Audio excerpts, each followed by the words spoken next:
আমি আজকে কাঁচকলা আলুর বড়া তৈরি করব। তার জন্য আমি দুটো কাঁচকলাকে ছোট ছোট করে কেটে সিদ্ধ করে নিয়েছি আর 2 পিস আলু নিয়েছি। এটাকে মেখে নেব। এর সঙ্গে জিরে, পেঁয়াজ কুচি, হলুদ, স্বাদমতো নুন আর লঙ্কা কুচি এগুলো সব মিক্স করে নেব। এইটা আমি কুচি কুচি করে নিচ্ছি। এটা পুরোটা মেখে নেব একসঙ্গে মিক্স করে।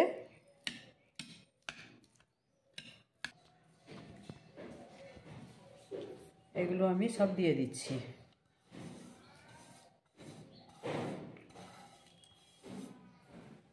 এটা দিয়ে আমি মিক্স করে দিচ্ছি।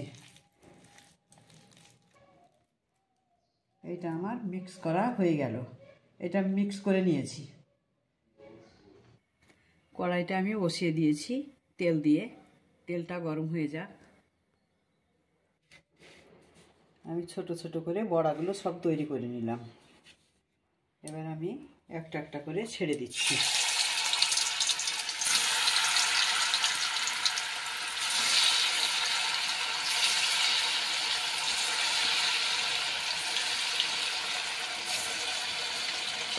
এক পিঠ আমি উল্টিয়ে দিলাম। এক পিঠ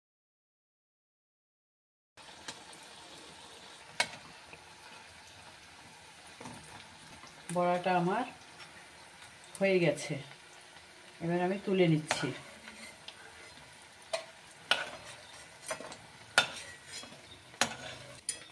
বড়াটা আমার তোলা হয়ে গেছে। আলু কলার বড়াটা আমার হয়ে গেছে। খুব মুচমুচে হয়েছে। এই যে মুচমুচ করছে। খেতে খুব সুন্দর লাগবে। ভাত দিয়ে খেলে খুব ভালো লাগে।